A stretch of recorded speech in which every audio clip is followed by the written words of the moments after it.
So where are my salon owners out there? I see you.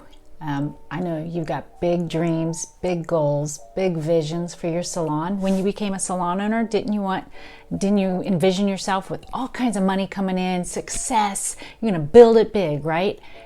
However, don't you find yourself wondering, how am I gonna do that if I'm still working full-time behind the chair? It's really, really hard to grow your business if you're working in your business. The first time I heard that, I didn't really know how to take it. You can't grow something if you're in it. You've got to find people that are better than you and allow them to do their thing. Let me tell you a little bit about that. People who know me, they, and you might already know this story, I own Xanadu Hair Salon in Chesapeake, Virginia. And our path was that it started as a 2-station little tiny salon, and we built it over years. It took us 4 years to build 2 salons, 35 stylists, and $2 million in revenue. That's a lot of hard work. That's a lot of showing up when you don't feel like it. That's a lot of just grind and grit and praying to the hair gods, let me just tell you. But it was also, it took me to step away from behind the chair to work on building my stylists' careers. Because when you help them be successful behind their chair, they will make the salon successful. That's when I really, really saw it happen. Let me walk you through how this works. So the first thing you have to do is figure out how you're going to step away from the chair. And then you're probably saying, Denise, though, I love doing hair. I want to do hair. That's why I got into this business. That's fabulous. Fabulous. I love doing hair too. I love it. I love the relationships with my guests. And guess what? As a salon owner, you can pick and choose when and who you want to do hair. It's a slippery slope, because once you start and somebody sees you doing hair, it's like, hey, I thought you weren't doing hair anymore. But you can get creative and you can do photo shoots, and trust me, I'm sure you have family who still wants their hair done, so you could still do that. But how you want to plan it is you want to stop doing hair behind the chair. You can plan it out in 6 months. I think that's what I did. Instead of doing 5 days of hair, I would take it down 4 days. I'd take it down 3 days the next month, 2 days the next month, and then I just said, no more. You're probably asking me, well, what did I do with all my clients? I set them up with another stylist in the salon. I introduced them. I had their trust. I would introduce the stylist when they would come in, the one that I thought they would mesh with the best, and just slowly but surely say, hey, I'm thinking about stepping out from behind the chair. If I was to do that and you couldn't get in with me, I want to introduce you to so-and-so. She is fabulous with highlights, or she's fabulous with bob haircuts, or whatever it is. I think you'll really like her. How about next time we make your appointment with her or him and see how you like it? What the trick is you want them to stay at your salon. You just want to build your team members' books with your guests. Your guests trust you and they want the best for you. They want your business to succeed. They don't want you to go home exhausted all the time. You deserve better than that. You've put everything on the line for better than that. I think sometimes people don't realize that salon ownership, it is tough. You got to know all the things, not only how to do hair, but how to corral all the cats, if you will, the whole team. You've got all kinds of artistic personalities. You've got to know your financials. You've got to know scheduling. You've got to know marketing. You've got to know all the little things that it takes to be successful, right? The next thing you want to do, and this was a game changer, set up one-on-ones monthly with every team member. Every month you sit down for a half an hour, 45 minutes, and you sit eyeball to eyeball with them in your office or at a coffee shop somewhere. And some of the things that you want to discuss is, first of all, you want to know how they're doing. Personally, you want to build that relationship with them. More than just doing hair, you want to ask how their family's doing. Is there anything going on outside of work that you might need to know? You don't need to know all their personal life, but that you might need to know that might be affecting what they're doing in your four walls. Maybe their mom's real sick, or maybe they're having relationship problems. You don't have to know all the details, but maybe that's affecting how they're showing up, or how they're producing, or how they're focused. Sometimes, and we all know this, it's a struggle just to show up with a smile on your face, and you need to know if you need to give them a little bit of grace or if they're just being lazy. Anyway, so when you set up your one-on-ones with your team members, you also want to start talking about goal setting. Ask them, what is their goal? I've had all kinds. I've had people tell me they wanted to buy a four-wheel drive truck. I've had people tell me they want to send their kids to college and pay for it. I've had people tell me they want to, of course, be a $100,000 take-home stylist. That's usually the goal I get. I don't know why, because there's a lot of money, and I guess that's the definition of success for stylists. But I've also had people tell me that they just want to come in and not have to care, not have to think about what their children are doing, or dishes in the sink, or laundry, or whatever. It's their escape. And that's perfectly fine. We've had people like that. As long as they're showing up and they're living our culture and breathing our brand, that is perfectly fine, as long as I know that going into it, right? If I'm expecting them to be a $100,000 stylist, and because it takes a lot of focus to do that, but they're just wanting to have time off from being a mom, those are two 100% different things. And I could deal with both of them. I just need that communication. So that's what one-on-ones are for, is so you can communicate, so you can get to know what's going on with them. Also gives them an opportunity to ask you some questions privately. Maybe they've had some concerns. Maybe they've heard something going on in the break room. I don't know, you don't want people tattling.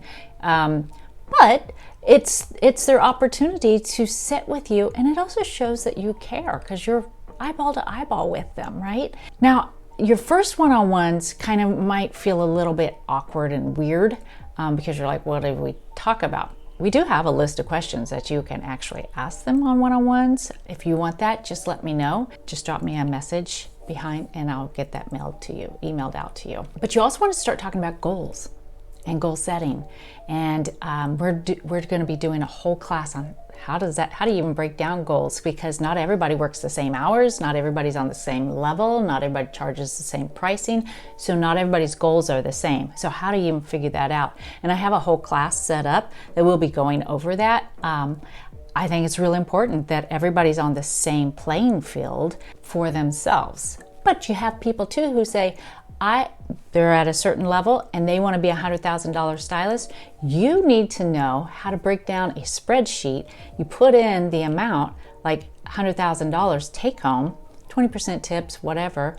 You can play with those numbers, and you tell them, and it'll break it down exactly what they need to do, not only monthly, but weekly and daily. So they know that they might have to do $500 days to, and I'm making this up, to be able to be a $100,000 stylist. That's also selling retail. And if you pay commissions on retail, you would take that in consideration. But in the spreadsheet, you can change all of those little levers to make it so you can have your salon set up just right. Again, if you would like to have that spreadsheet, just let me know. We are working on a class for salon owners that has all of this in it. So that's why I have all this material available. So if you'd like little tidbits of information, I don't mind sharing.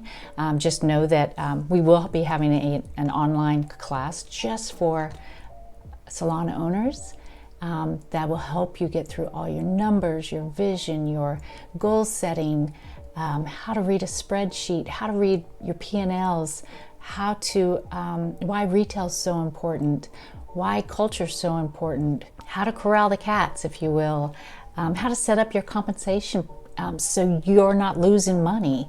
There's so much to it, right? Marketing. Anyway, we're working on it. So if you want to be one of the first people to know about it, just let us know. Again, drop me a message. I'll make sure you're on the list. So one-on-ones, goal setting, connection, asking questions, but most importantly, you want to make sure your one-on-ones are pre-scheduled in advance. Trust me, time gets away from you, and all of a sudden, it's next month. So I always go the first of the year and go through and just mark off the calendar. Half-hour sessions. And sometimes it depends on your software. Sometimes it's just easier to do it the same time every month. You might have people who want to come in on their day off for their one-on-ones, and you might have people who want to do it while they're at the salon on their shift. Everybody's different. Another thing that you need to consider when you are growing your business, you have to learn to let go of control.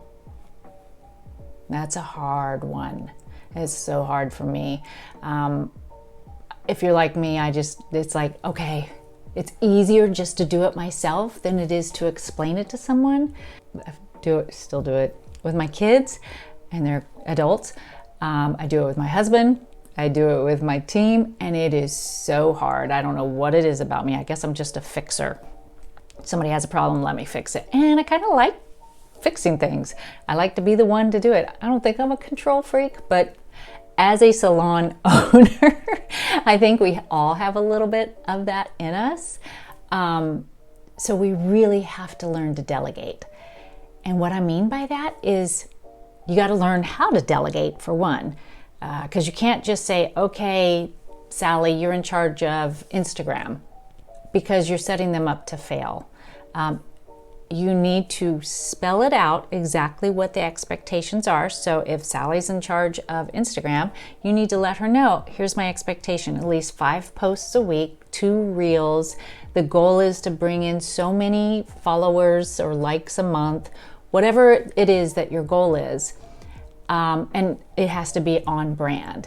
So, and then let Sally do her thing, and then check in with her in a week or 2. Put it on your calendar and say, let's take a look at this. Is she living up to that expectation? Is she knocking it out of the park? Is she doing better than you thought? What you don't want to happen is you give it to her, because I've done this so many times. You give this to her without any clear expectation of what you want done or what your expectations are. And then she does it and it's not up to your expectations, so you just do it yourself. And that makes Sally feel like terrible. I know, I've done it. I've done it to so many people. And luckily now I have a team who look at me and go, excuse me, can I do this? And they call me out on it. But they didn't always call me out on it, because I didn't even know I was doing it. I had to actually let them know, hey, please make me stop, because you guys are so capable. And also it makes them proud of working at your salon. When you give them responsibility and accountability, they show up differently, and makes them proud, and it makes them part of the culture and part of the process, and they just show up differently. So that's what's most important. Not only does it clear your schedule to get other things done, because your most important job, if you truly have a big dream and a big vision and you want to grow your salon, your most important job is to grow your team. Your focus is your team, not the clients anymore. The team is focusing on the clients. Your job is take care of the team. They'll take care of the salon. But if you take care of their goals and they start growing, guess what? The salon grows too. That's how we did it, and that's how we reached 2 million in revenue. I'm not saying that to brag, because I'm definitely not bragging. We're not there anymore. That was when we had all pistons going, all 4 wheels on the ground. That was running hard, and it was a lot of hard work. Do not get me wrong. I'm not functioning at that level anymore.